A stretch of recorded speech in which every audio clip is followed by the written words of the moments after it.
What's up, Team Tobias? What's up, Springwater, Texas?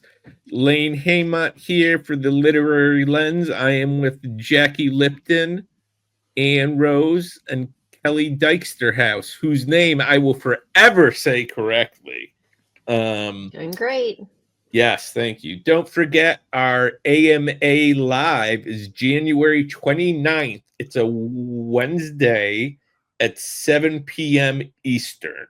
You should go to our YouTube because that's where you can put comments. You can also go to Twitter, but that's Wild Wild West cesspool. I've never seen another cesspool of scum and villainy, a hive of scum and villainy. That's Star Wars. So today we're talking about preparing to send out queries, and everyone has lots of thoughts. Kelly Dyksterhouse was just Mhm. on a raving rampage, pulling her hair out about queries. Kelly, can you repeat what you were saying? I have to make up something to say because Yes, that rampage was a fictional yes, figment. I made it up. So queries. What do you want me to say? How to prepare? Yeah, that's what we're talking about. Yeah, This was I scheduled. definitely think you need to workshop your query, but first you need to have a full and polished manuscript, which a lot of people wonder. I've had a lot of people asking me, actually, do I have to have a complete manuscript? Can I query on a proposal or just 3 chapters and a synopsis? And no, you need to have a complete manuscript before you can query. And it needs to be polished, have gone through several rounds of revision, and be tight. And then you start thinking about writing your query. Anybody else want to add to that?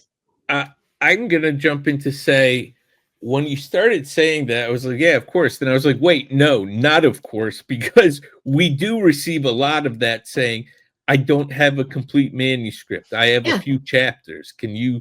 And I'm like, If no. you're not, yeah, if you're a debut writer, you have to prove that you can write, and you have to have a full manuscript to do that. Now, do we sell books on proposal?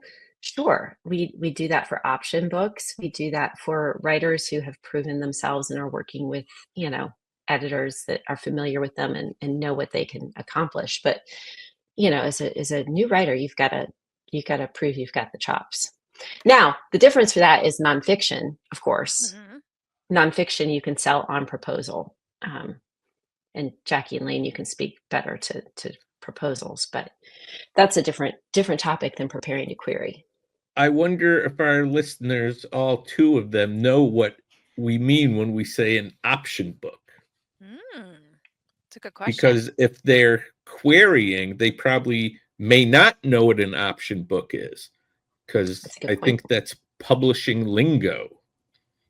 Sorry, I was just, enjoying not talking. But anyway, so what typically happens with a publishing contract is that the publisher is going to negotiate with you whether how many books they want in the deal. So if it's a series, it might be a multiple book deal, but more usually they'll buy this book and they'll take an option over your next book, which is basically a right of first refusal. So it's not saying that if they make you an offer, you have to accept it. It's usually an agreement to negotiate in good faith for the next book.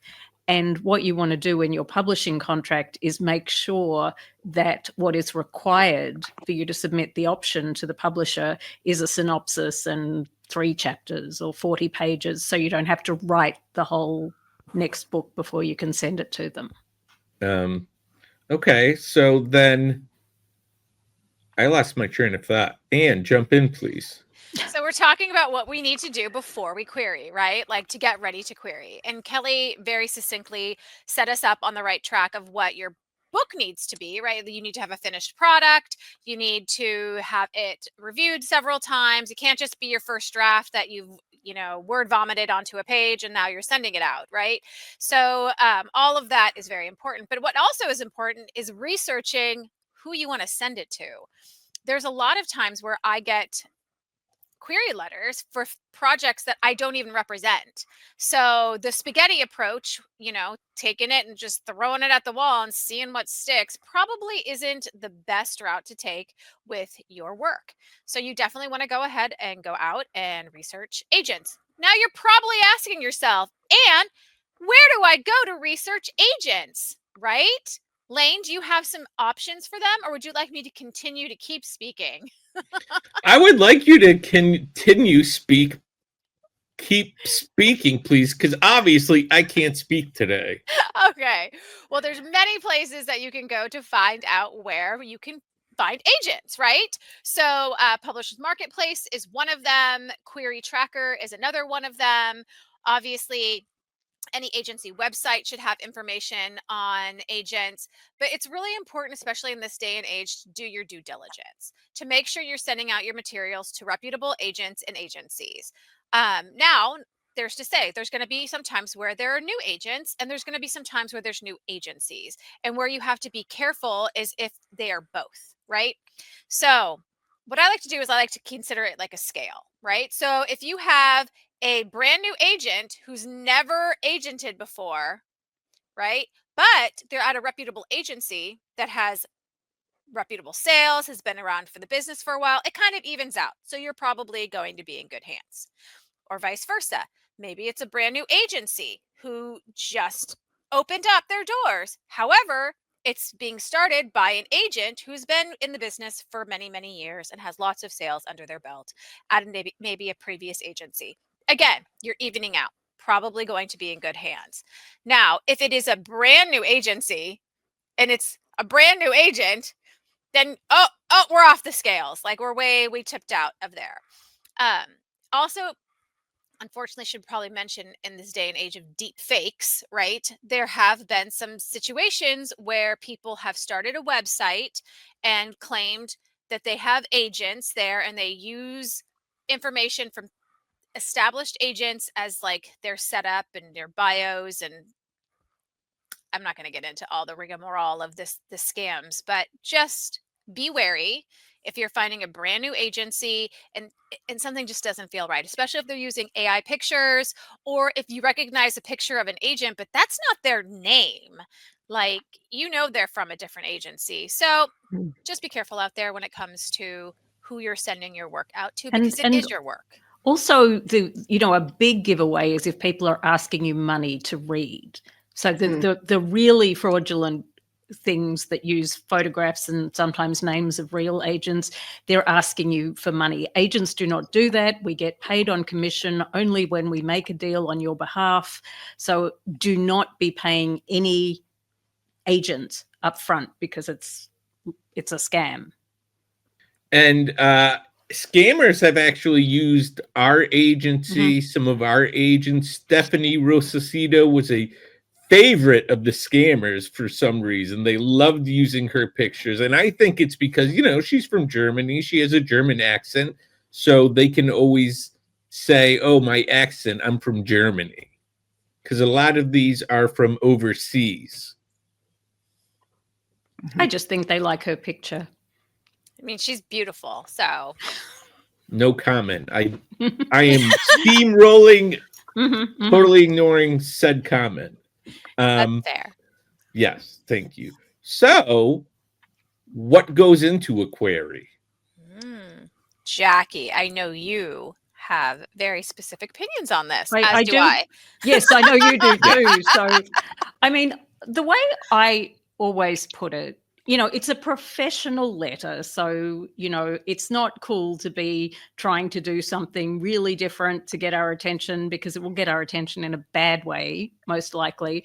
But what I want to see is three things, and there can really be one paragraph for each, or, the book itself, you might have a bit more description, but I want to know a bit about the book itself, a bit about you, the author, and your relevant, why you're the person to write this book, and a bit about the market, a bit about your knowledge of how your piece fits into the market, where it fits in, how it's the same as things that are popular but different enough that it has its own appeal. That's that same but different thing. So you hear people talk about the cook, the book, and the hook. You hear people talk about XYZ. Really, for me, it boils down to a bit about you, a bit about the market, a bit about the book. And if you can do it in one paragraph each, so much the better. Go, Anne. Okay. I think it's also important when we talk about we want to know about the book. Like, we want to know what the book is about. Don't just tell us what the book is about. How do we say that? About the book. I like to About the book. say, tell Thank us you. what the book is about, not about the book. So, right. You want the character. You take over back. I don't want to So, as Kelly your was words in. going to very succinctly tell us, I'm sure, that we want to know who your main character is, what it is that they want, what are their goals, what stands in their way, what are the obstacles to those goals, and then what happens if they don't achieve those goals? What are the stakes? What are they risking, right? So those are the 4 key pieces that you need in order to tell us what the book is about, right? And I have to jump in on stakes as well, because I think that's the one that's often missing in a query, and it's often actually missing in a manuscript, which goes back to really know that your manuscript is ready before you query it. When you hear agents and editors or even your reading group saying to you, so what? You know, the so what factor, the like, what's the worst thing that can happen if this character doesn't achieve whatever the goal was? Well, if it's just that they have a crappy day, then that's not stakes. So, I mean, think of all of the various things that are competing for readers' attention: other books, videos, news, video games, whatever. You have to stand out. You have to convince a publisher that it's worth investing in that book. So there has to be a reason, there has to be a rationale, and it can't just be, oh, well, she kind of wanted to have a boyfriend and now she doesn't have a boyfriend. You know, that is the so what. Then there's no stakes.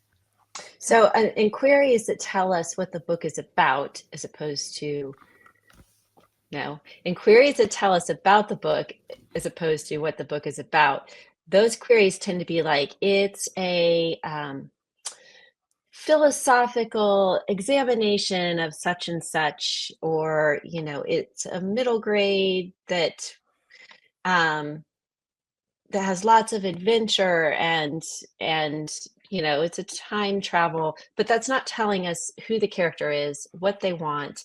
You need to tell us specifics. Be specific. I think that's the important part, right? Is the specifics. It's the specifics of the story that are going to give it its hook. It's the specifics of the story that's going to make us care about it.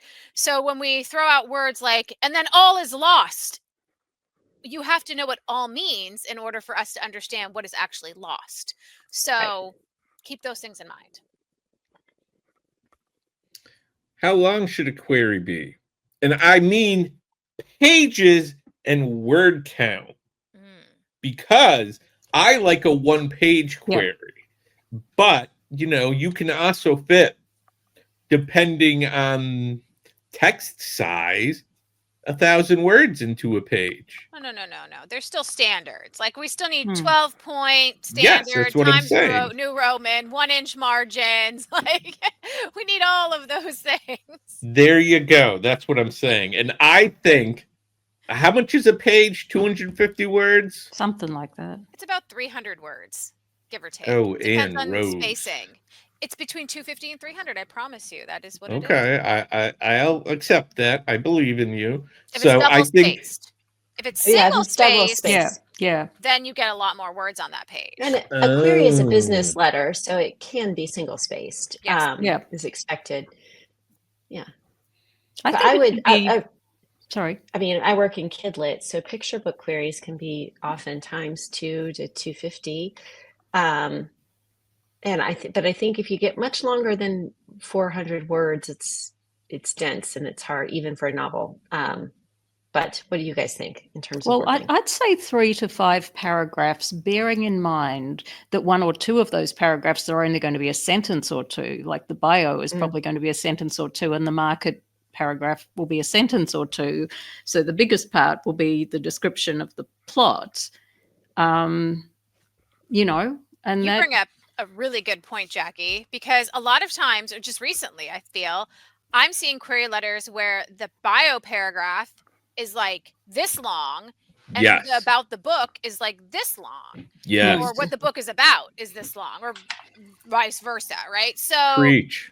and I mean, I do want to get to know authors at the end of the day, absolutely. But if it's a fiction book, I don't need to know half a page or more about you. I mean, love you all. But that's a conversation we can have for a later day. I don't need that necessarily right at the query stage if you're querying me a fiction piece. Yes. I notice in a lot of bios, people are cheeky. And I know because I've seen it online, people say, be cheeky, show your personality. And to what Jackie keeps saying, it's a business letter. And when I see a business letter, I want to know the business. Just like when I submit to an editor. If I don't know the editor, I'm straight up all business. Unless, I know the editor. I'm friends with the editor. I'll say, oh, hey, how you doing? Man, thank goodness it's winter because I know you love the cold. But Right. that's because I know the editor. Yeah. This is where subjectivity comes in, though, and why this business is so frustrating, because I don't mind a cheeky bio. Like, if it's fun and kitschy and it goes along with it. A great example of this is my client, Tom Phillips. When he queried me, his query letter was funny. It was funny. His bio was funny. Like, it was still very professional, but it was funny and it made sense. And because I understood the humor, I kind of knew I was going to get a humorous book from him. And I did. And The Curious League of Detectives and Thieves is hysterical. It's funny, it's witty, it's smart. And that is all stuff that came through in his query letter. So I feel like he really hit the mark, even though it was a little kitschy. But I didn't mind it. That was perfect for me, right? So he knew exactly who he was querying, which brings us back to do your research, right? He researched me and he did a good job. I think that's absolutely right, research, because we get a lot of queries saying, oh, you're interested in, dragons flying through space. And I'll be like, I specifically wrote I hate dragons flying through space, or something totally I've never heard of. And I understand you want to personalize something, but you have to personalize it genuinely. Mm-hmm. So that's where, like you said, doing research. You have to do genuine research, multiple venues. If you Google Anne Rose, you're going to find a number of interviews and podcasts. You Google Kelly, you're going to find the same thing. And I know we all make mistakes, but I kind of chuckle when I get a Miss Heyman, because if you Google me, the first thing that pops up is a bearded schlub. Yeah. So it's pretty clear that you did not do an ounce of research, because I'm clearly a bearded schlub. Well, we wouldn't use those words to describe you, Lane. Okay. No, not in the I least. appreciate that. Bearded, yes. Yes. Yeah.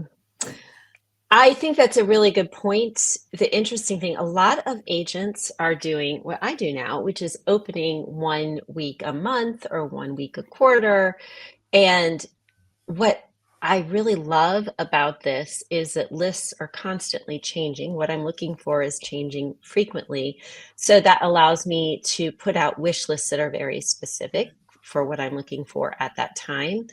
So an interesting situation this month when I was open for the week, I specifically said I'm mostly looking for YA and some older middle grade. But I also put what I was not looking for, which is a lot easier to pin down what you're not looking for. And one of those was sci-fi. Not that I don't love sci-fi, and not that I won't be looking for sci-fi maybe next month, but this month sci-fi is not what is on my list. And I can't tell you the number of queries I've gotten that are sci-fi. And I'm like, this is really interesting. Now, in the past, I have asked for sci-fi. And so I'm guessing they found an old wish list that is out there that they're referencing, or they're just not looking at all. They're not doing the research. So when you are doing your research, make sure that you're looking at the most recent information that's put out there. And usually agents who query or who are open for a week or two are they do a good job of getting, like, I mean, I was out there on all the platforms saying what I wanted this month, so it shouldn't be hard to find. But it's just interesting. I think too, like we use Query Manager, right? Like so query if we go through Right. query, if you go through Query Tracker, you'll find us and you can query us through Query Manager. And in there, it's very specific. Like when we're open to certain genres, it's in a list and you Yep. pick what your book is and it comes up on our side. So like Kelly, right now, I'm not open up to middle grade. I have in the past because I have a lot of great middle grade clients, but because I have a lot of great middle grade clients already, and because I have a lot of things coming up that are going to be going on submission soon, I have to be very mindful of what I can take on at the moment. So right now I'm close to middle grade, but there's a lot of queries that I get that are marking them as YA, but then in the query letter, they're telling me it's middle grade, or they're marking it as fantasy, but they're telling me it's middle grade. So they're trying to like kind of subvert this idea that I'm not open to middle grade by still sending through your middle grade. And what I will be open to middle grade in the future, again, I promise you, but this is not the way to get those books to me right now, because like Kelly's not looking for science fiction right now. Like there's nothing I can do with it. I have a list. I am already looking at my calendar, and when I have an availability, I'll open up to those just as Kelly will. Exactly, because I like history nonfiction.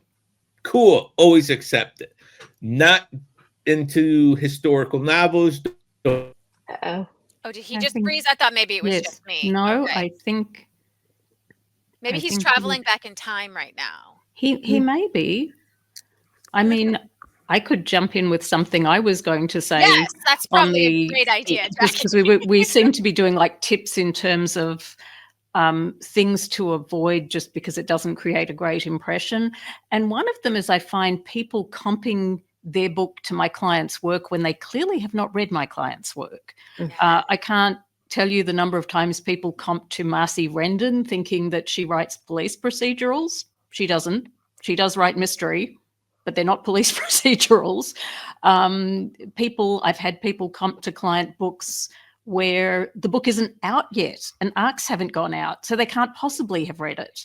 So if you are this is the do your research thing. Don't just research who someone reps, but if you're going to refer to a specific book and suggest that you have read it, please have read it. Sorry, Lane, you froze up, so we kind of just went on. So No, please continue. You were talking about historical and how you are not open to historical fiction. Yes, but sometimes I receive history nonfiction that's really historical novel, and it's a way of getting around my guidelines, my submission guidelines. So that's just a silly thing to do, because obviously if I don't list historical novels, I'm not going to read your historical novel and gasp and like suddenly I'm all about historical novels and I need to represent that. I know you may think that, and people may say do it because who knows, but it's not going to happen. Just like I think too, with the history, with the nonfiction and the historical novel, people actually do get quite confused about those two genres. And, maybe we could do a podcast on that at some point, but I've certainly been at conferences where people are writing sort of narrative nonfiction in a historical vein. And it really is historical fiction, but they don't quite understand, it's like, how much are you making up? How many characters are you inserting versus what really happened? It's in the narrative space. It's not in the prescriptive space, but that may be worth thinking about, because I think that one does trip some people up. So then I will change my example from a horror to a science fiction. Mm-hmm. Saying, listing it as a horror, but pitching me as science fiction. That doesn't work. Obviously, if I'm not open to science fiction, like Kelly isn't open to science fiction, why would you submit it? I understand you think, wow, it may be so amazing that I have to represent this, but I mean, no, just no. Please, no. I think another really important topic to hit on too, before we get too out of how long this episode is, but is word counts. I don't know about y'all, but in my query box, the number of novels that I'm getting that exceed 100,000 words is a lot. And like It's we're talking a lot. a lot of this is from YA. I've gotten some middle grade that are 100,000 words too, but YA all the way, and like some of them are really pushing limits of like what the threshold of your word count genre should be. So writers, be mindful. Everyone seems to be writing a lot of extra words these days, and do you really need those words? So something to think about, and like why you're really pushing those limits of your word category, because I feel like there's a lot. Like I haven't looked, but I bet you a good majority. I was going through it, and like I was like 115, 120, 130, 110, 103, 104. Like And same, actually, Kelly. Yep. No. that actually does brush up against something that I was hoping we'd have time to discuss in this podcast, but maybe we should hold it to another one. And it's the sort of the emotional part of being ready to query and being ready to kind of let go and listen to agents and editors and, you know, their thoughts on your work. Because I think sometimes people do the massive word counts because they're thinking, oh, the agent will help me get it into shape.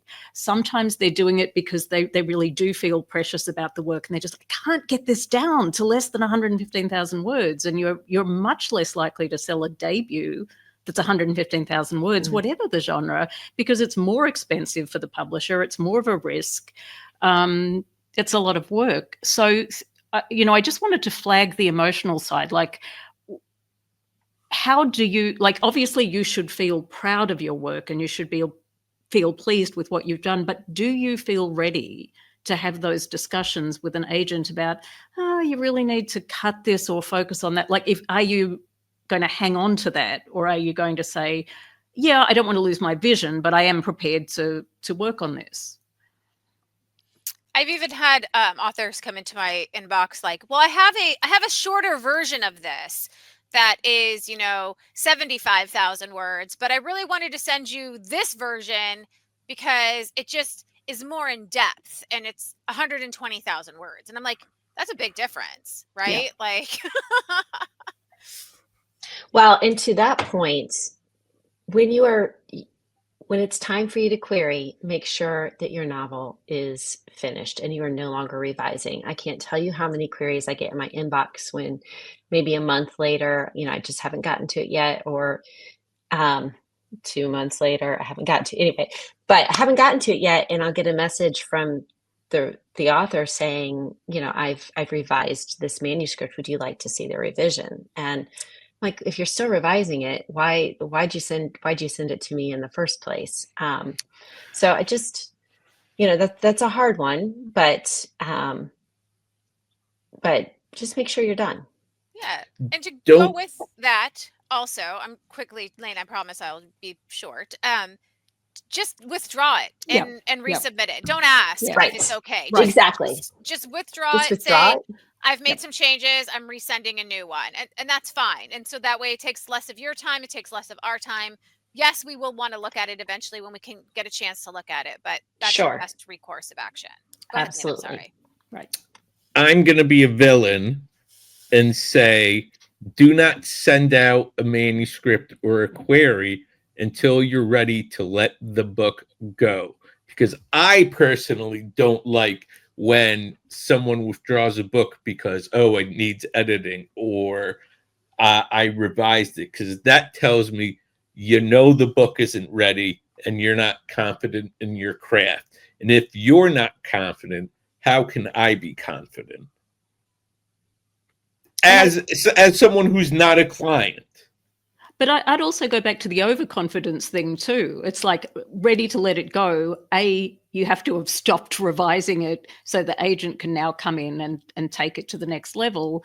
And B, you have to be prepared for the agent to do that. And you can't be so wedded to every single word.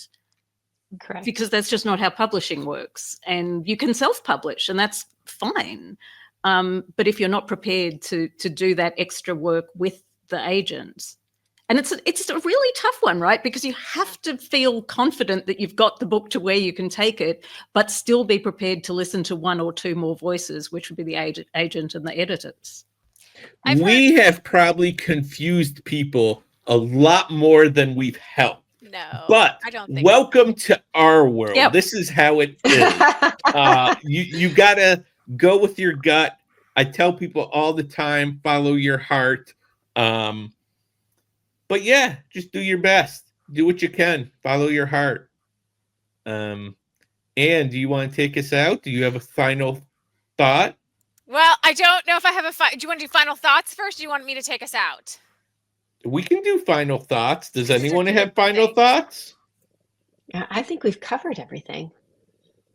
You did a good job. Yeah. Be brave. I think that's be brave when you're revising, and be ruthless in your revising of your own work. And then when it's time to query, be brave and be patient. And we are looking forward to reading, like we're telling you all the things not to Absolutely. do, but we are looking forward to reading your work. We do want to see new projects. So this is supposed to be 100%. helpful, not sort of pejorative, and not saying everyone's doing everything wrong. We're actually trying to help. Right. Kelly is I love everything Kelly says. Be brave, be ruthless. I think that's absolutely the sum of all the parts. I think too, like Kelly was saying, be patient, right? Like the publishing train has seemed to slowed down quite a bit. And so that makes our job, we have to slow down as well in some regards. So like right now, how I'm not taking on middle grade because the publishing train is kind of slowed. So I don't have that space to take on more. So just be patient with us. Checking in every month on your query letter is probably not going to help you out. It's not going to get us to your query any faster. So we're doing our best. We promise. We want to read your work. We love and appreciate all of you. So just be patient with us. Don't forget our AMA live, January 29th, 7 p.m. Eastern. And Rose, and the rosiest of roses. Can you take us out, please? Sure. Thank you for joining Lane Haymont and Jackie Lipton and Kelly Dyksterhouse and me, Ann Rose, here on the Literary Lens podcast. Make sure you go ahead and click the link below and follow us, subscribe to our, I don't know what we have anymore. Subscribe, follow us on all our social media links, the TobiasLiteraryAgency.com. The TobiasAgency.com. The Tobias Agency. I don't know. Google us. Google is your friend. So go find us, follow us. If you have questions, post them below. If you have ideas for future podcasts that you'd love to hear about, we'd love to hear about them too. So go do what Kelly says. Be ruthless, be brave, and have a wonderful rest of your day.